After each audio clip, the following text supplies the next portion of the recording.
कहा कामदेव बिना युद्ध के हम तिलक करने वाले नहीं हैं। तो ये कहने लगा कन्हैया हमारा तुम्हारा युद्ध हो जाए। भगवान ने कहा कामदेव युद्ध से पहले जब दो पहलवान अखाड़े में लड़ते हैं तो बिना इनाम के पहलवानी करने में मजा नहीं आता है। फिर पहले इनाम की घोषणा हो जाए। कन्हैया तुम ही बता दो। भगवान ने कहा कामदेव जो हारेगा वह जीतने वाले का बेटा बन करके आएगा। जब तो ये हंसने लगा कन्हैया यदि मैं हार गया तो गोविंद का लाला बनूंगा और जीत गया तो परमात्मा हमारा लाला बनेगा। भगवान ने कहा कामदेव हमारे यहाँ दो प्रकार का युद्ध है। एक युद्ध है किलेबंदी का और दूसरा युद्ध है मैदानी। इसमें से तुम कौन युद्ध करना चाहते हो? तो इसने पूछा कन्हैया ये किलेबंदी का युद्ध क्या है? भगवान ने कहा कामदेव हम नेत्र बंद करके बैठ जाएंगे, अपने काम रूपी बाणों का प्रहार करना और मेरे मन में तनिक भी विकार उत्पन्न हो जाए तो मैं हारा और तू जीता। मैदानी युद्ध में हमारे साथ हजारों गोपिकाएं होंगी, हाव भाव का कटाक्ष करेंगी। मेरे मन में उस समय तनिक भी विकार उत्पन्न हो जाए तो मैं हारा और तू जीता। ये कहता है गोविंद हमारा तुम्हारा मैदानी युद्ध हो जाए। तो आज भगवान ने कौन सी रात्रि का आवाहन किया है? कथा सुनने से पहले ये एक बात और समझ लो कि रास किसको कहते हैं। रास हमारे यहाँ दो ही लोगों ने किया है। अब तो किसानों की रास बंद हो गई है ना, पहले रास हुआ करती थी। किसान की रास में और गोविंद की रास में कोई भेद नहीं है, दोनों का लक्ष्य एक है। जब पूर्व काल में बैलों से खेती हुआ करती थी तो किसान रास करता था। उसका उद्देश्य था कि अनाज में जो कचरा है उसको निकाल के बाहर कर देना रास कहा गया है। और भगवान का उद्देश्य क्या है? बोले गोपिकाओं के हृदय में जो कलमश रूपी कचरा था उसको निकाल के बाहर कर देना ही रास कहा गया है। तो आज भगवान ने कौन सी रात्रि का आह्वान किया है? भगवान पिता रात्रि शरदोत फुल्ल मल्लिका वीक्षिरन्तुं मनश्चक्रे योगमायामुपासिता। भगवान न पिता रात्रि रात्रि अपि। महाराज कौन सी रात्रि का गोविंद आवाहन करने जा रहे हैं? शरदोत फुल्ल मल्लिका जो शरद ऋतु की पूर्णिमा है, जिसे शरद पूर्णिमा कहते हैं। एक और ध्यान रखना, चंद्रमा में कितनी कलाएं हैं? 16। लेकिन साल में एक ही दिन ऐसा आता है जिसमें चंद्रमा 16 कलाओं से पूर्ण होता है, वो है शरद पूर्णिमा। अन्य जितनी भी पूर्णिमाएं हैं उसमें 16 कलाओं का ये चंद्रमा नहीं होता है। कहीं 15.5 कला है, कहीं 15.25 कला है, कहीं एक घड़ी कम है, कहीं एक पल कम है। लेकिन जो ये शरद ऋतु की पूर्णिमा आती है इसमें चंद्रमा 16 कलाओं से पूर्ण होता है। इसीलिए तो माताएं खीर बना करके अट्टालिका पर रखती हैं, कहती हैं अमृत की बूंद गिरेगी, इसीलिए तो खीर रखी जाती है। महाराज ये शरद ऋतु की पूर्णिमा है, ये बड़े बड़े योगियों के चित्त को चलायमान करने वाली है। वीक्षिरन्तुं मनश्चक्रे योगमायामुपासिता।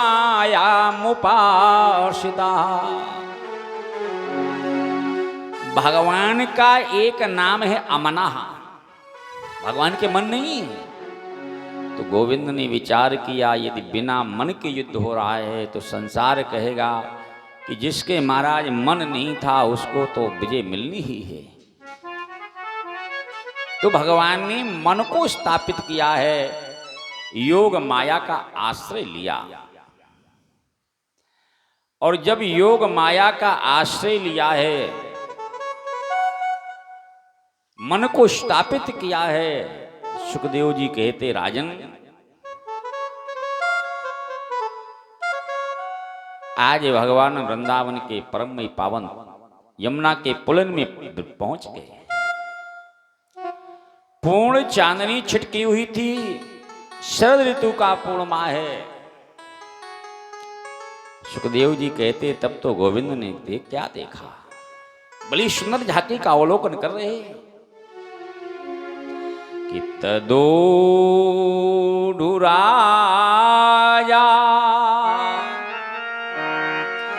ककुभा करेर मुखम प्राच्यां बिलिम्पिन्नरुणेन शतमयी। तदोडुराजा ककुभा करेर मुखम प्राच्यां बिलिम्पिन्नरुणेन शतमी। गोविंद ने क्या देखा, पूर्व दिशा से आज 16 कलाओं से पूर्ण चंद्रमा उदय हो रहा है। जब उदय होता चंद्रमा देखा तो आज गोविंद की क्या दशा है। साचर्षणीनाम मुदगाक्षुषोम्रजिन प्रिया प्रियाया यो दीर्घ दर्शना। भगवान ने प्रिया प्रियाया यो दीर्घ दर्शना जब 16 कलाओं से पूर्ण चंद्रमा का अवलोकन किया है तो आज गोविंद को किसकी याद आ रही है, अपनी प्रीतमा की, रमा की याद आ रही है। क्यों? अब तो माता जी वो व्यवस्थाएं सब खत्म हो चुकी है। और नहीं आज के ज्यादा नहीं 30 साल पूर्व जब विवाह होता था ना और तिलक चढ़ता था तो माताएं क्या कहती थी, भाई सुंदर है तो बहन भी सुंदर होगी। भाई की आकृति से बहन का आकलन किया जाता था। वही दशा बिल्कुल एक पोजीशन है आज गोविंद की। जब वो बोले महाराज चंद्रमा का अनुमोदन गोविंद ने किया है तो भगवान क्या को किसकी याद आई है, प्रिया प्रियाया यो दीर्घ दर्शना। अपनी प्रीतमा की याद आ रही।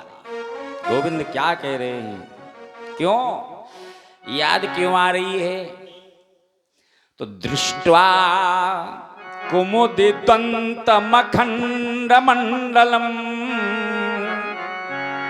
और रमा ननाभम नव कुंकुमारुणम। एक एक शब्द बड़ा बहुमूल्य है, ध्यान रखना।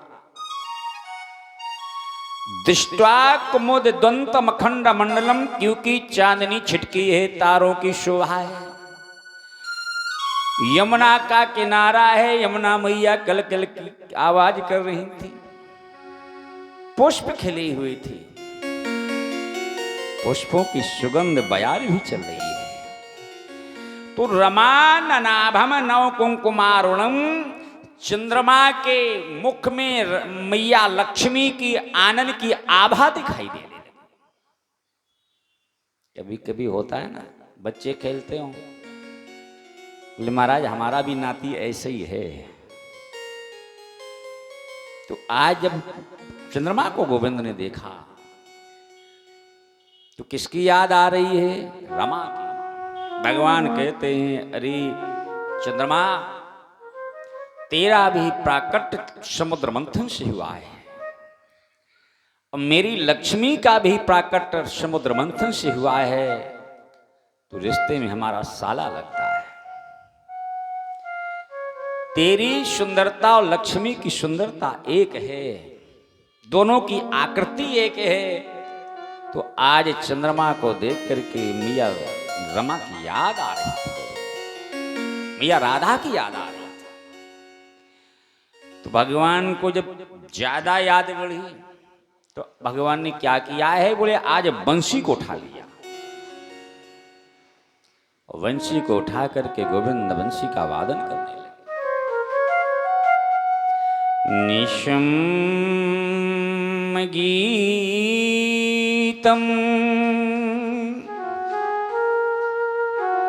तदनंगवर्धनम ब्रज स्त्रिया कृष्ण गृहीतमानसा।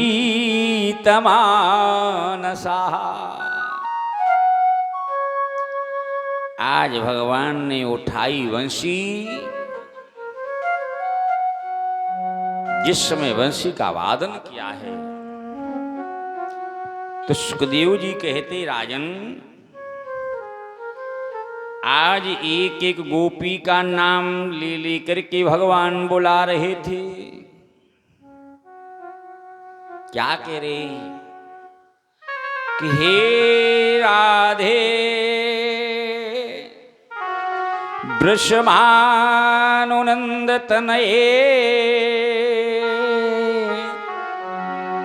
और हे हे ललता सखी।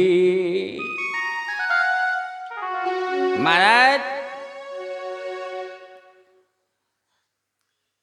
आज एक एक गोपी का नाम ले लेकर के गोविंद बुला रहे हैं, लेकिन गोपिकाएं नहीं आई।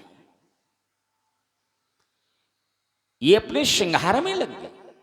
क्योंकि ध्यान रखना, जब गोविंद से मिलने जाया जाता है, परमात्मा के पास जाया जाता है, तो बिना श्रृंगार के जाना नहीं चाहिए। तो ये श्रृंगार कर रही थी, और जब श्रृंगार करने लगी गोपिकाएं नहीं आई, तो भगवान ने सोचा कि लगता है ये कमी बंसी की है। तो भगवान ने उठाई बंसी और तोड़ने के लिए जब उद्धृत हुए तो बंसी दिव्य रूप धारण करके प्रकट हो गई। गोविंद मेरा अपराध क्या है? भगवान ने कारी बंसी सुन, संसार में मैंने जितनी तुम्हारी सेवा की किसी की ही नहीं। मैंने तुम्हें ओष्ठों की तकिया दी है, अपने हाथों से तुम्हारे चरण चापे हैं और कमर का बास दिया है। मैंने इतना प्रेम संसार में किसी से नहीं किया, और तुम हमारा एक छोटा सा कार्य नहीं कर सकते। बंसी ने कहा, गोविंद यदि तुम्हारी कृपा हो जाए तो एक ध्यान रखना कि शंकर ध्यान और हरऊं क्षण में, और वेद को पढ़ो सो भुलाओ। ये गोपिकाएं क्या हैं गोविंदो? हम भगवान शिव की समाधि को भी खोल सकती है। बस कृपा कर, एक अवसर और दे दे।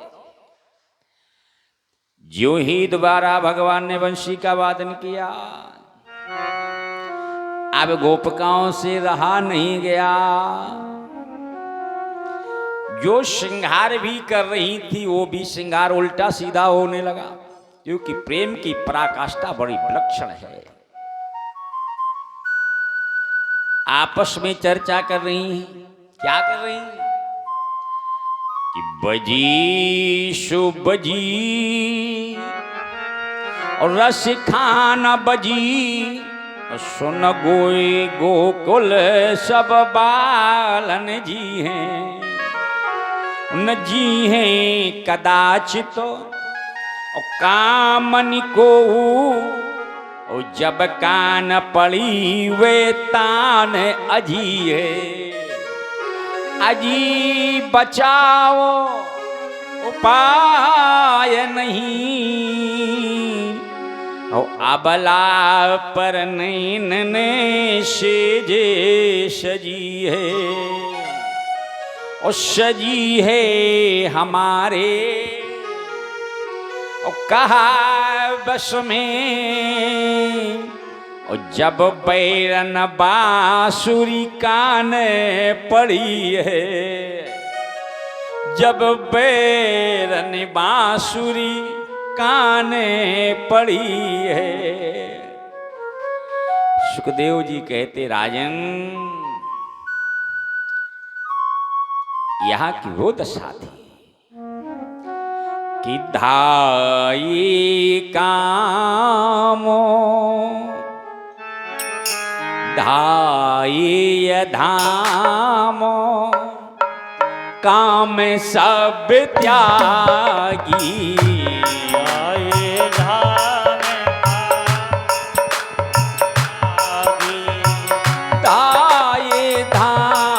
काम सब त्यागी। धाये धाम काम सब त्यागी।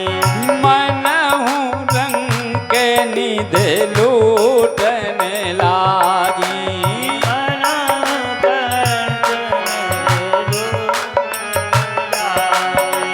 मनहु रंग के निध लूटन लागी।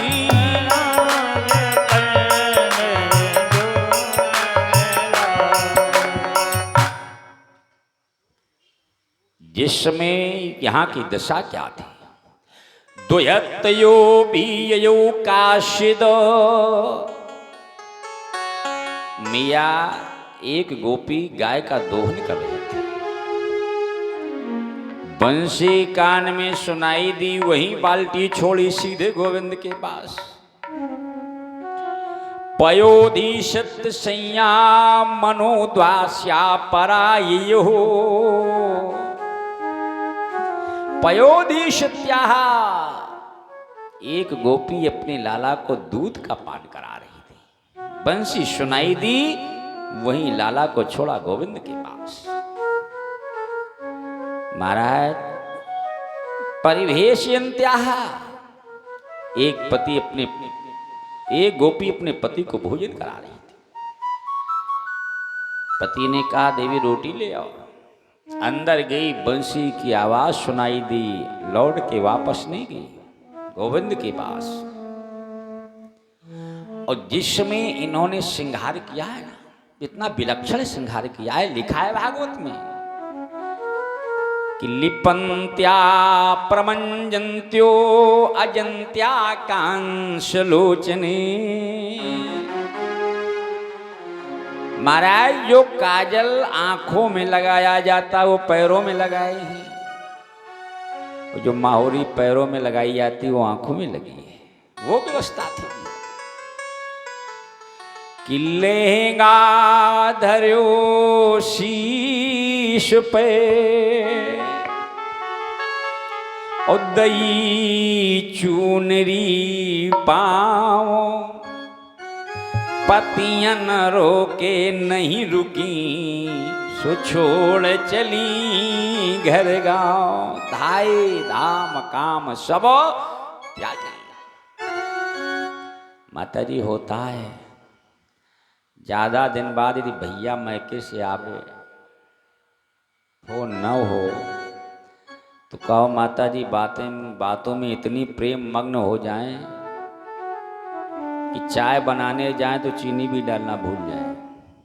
ये प्रेम की पराकाष्ठा है। क्योंकि प्रेम जब सीमा से ऊपर बढ़ता है तो जीव को तन मन की शुद्ध भूल बैठता है। और चाहे ये समझ लो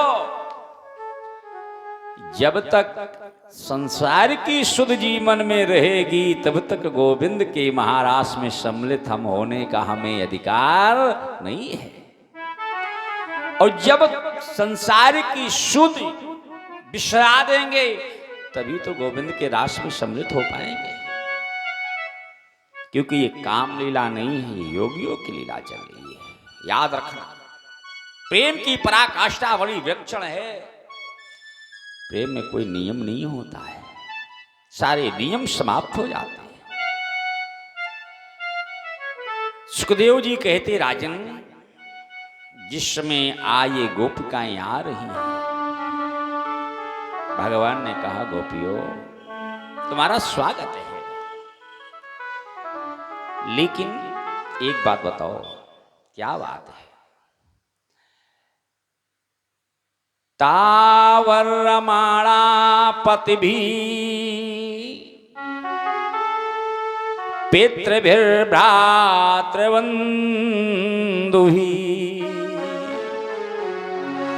गोविंदा परहतात्मानो नान्यवर्तन्त मोहिता। जानते हो आपने किसका किसका अपराध किया है? महाराज,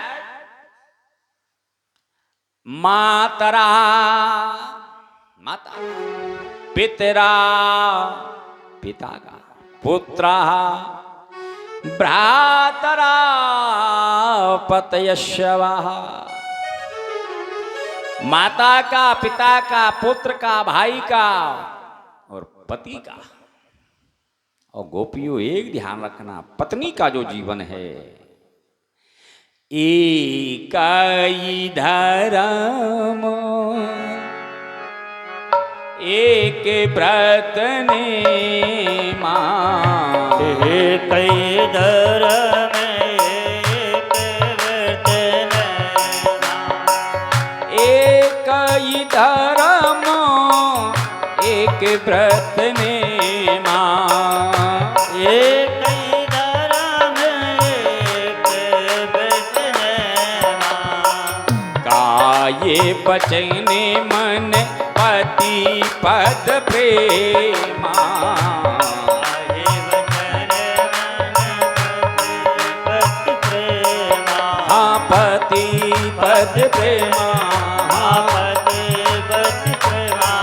हाँ पति पद प्रेमा। हाँ पति पति प्रेमा।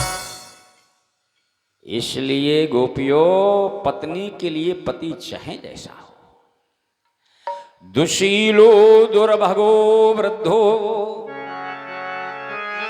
जड़ो रोगी धनो पिवा। शील रहित हो, भाग्य से हीन हो, वृद्ध हो, जड़ हो, रोगी हो, निर्धन हो, लेकिन पत्नी को पति का त्याग करना नहीं चाहिए। भगवान ने तो यहां तक कह दिया है, पति स्त्री भी नहा तब्यो लोकेश्वर अभिपात की। उसको संसार की पूजा करने की आवश्यकता नहीं है यदि वो पतिव्रता है। उसके पातिव्रत से स्वयं परमात्मा प्रसन्न हो जाता है, तो इसको कहीं जाने की जरूरत नहीं पड़ेगी। यहां पर भगवान ने 10 श्लोकों में प्रश्न किया है, ध्यान रखना। और गोपिकाएं किसी माने में कम नहीं है, इन्होंने 11 श्लोकों में उत्तर दिया। भगवान गोपिकाओं ने कहा, गोविंद एक बात बता दो, क्या बात है? कि मय्यं विभुर्हति भवान् गदितुं नृशंसं संत्यज्य सर्व विषयास्तव पादमूलम् भक्ता भाजस्व दोर वग्रह त्यजस्मान् देवो यथादि पुरुषो भजते मुमुक्षु मय्यं विभुर्हति भवान् गदितुं नृशंसम्। हे गोविंद, योगी रति ऋषि मुनि आपका भजन क्यों करते हैं? ईश्वर का भजन चिंतन इसीलिए करते हैं, ईश्वर को प्राप्ति के लिए। भक्ता भजस्व दुर्वग्रह मात यत्तुम, जब तक संसार को त्याग करके जीव शरणागत नहीं होता है तब तक आपको पाने वाले नहीं हैं। शब्बे की ममता त्याग बटोरी, मम पद बांध मन ही एक डोरी। गोपिकाओं ने एक बड़ा सुंदर उदाहरण दिया है। भगवान प्रभु एक बात बताओ, पति की सेवा क्यों की जाती है? या ये समझ लो किसी पत्नी का पति परदेश चला गया हो, तो उस समय उसका धर्म क्या है? तो भगवान कहते हैं गोपियों, उस पत्नी का धर्म है कि पति के फोटो की पूजा करनी चाहिए। ठीक है गोविंद, मान लो पत्नी पति के फोटो की पूजा करने जा रही हो और उस समय उसका असली पति आ जाए तब? तो भगवान ने कहा गोपियों, असली फोटो के पति की पूजा ना करके उस असली पति की पूजा करनी चाहिए। गोपिकाएं हंसने लगी, गोविंदो ये जो संसार के पति हैं ना, ये सब फोटो के पति हैं, और आत्मा का पति है परमात्मा। और जब आत्मा का पति ही परमात्मा बुला रहा है तो बोलो गोविंद, जाना चाहिए कि नहीं जाना चाहिए? क्योंकि ये तो सांसारिक जो पति हैं, ये इंद्रियों के पति हैं। ये किसके पति हैं? इंद्रियों के, भोग के। लेकिन आत्मा का पति परमात्मा होता है। संसार के पतियों की सेवा इसीलिए की जाती है कि हमारा परम पति परमात्मा प्रसन्न हो जाए। भगवान ने कहा तो कोई बात नहीं, आ गई हो तो तुम्हारा स्वागत है। भगवान ने गोलाकार मंडल बनाया, एक एक गोपी के मध्य में एक एक श्याम सुंदर प्रकट हो गए। ऐसा विलक्षण गोविंद ने रास प्रारंभ किया है। सुखदेव जी कहते राजन कि पूर्ण चंद्र की सुखद चांदनी, अर्धरात्रि की बेला, जग में सुंदर नृत्य बताता रास चलायल वेला। जग में सुंदर रास बताता जग में अलबेला। जग में सुंदर नृत्य बताता रास चलायल वेला। जग में सुंदर नृत्य बताता रास चला अलबेला। पूर्ण चंद्र सब पूर्ण चंद्र की सुखद चांदनी, अर्ध रात की वेला, जग में सुंदर नृत्य बताता रास चलायल वेला।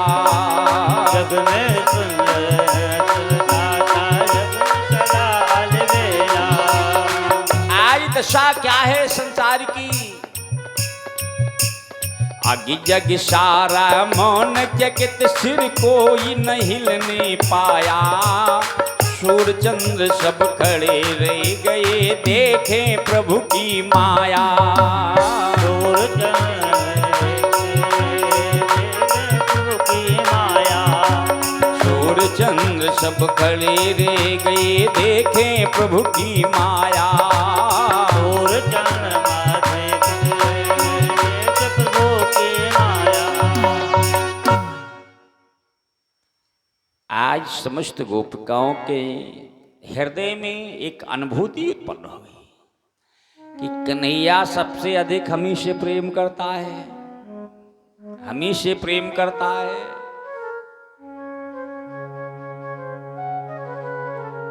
सुखदेव जी कहते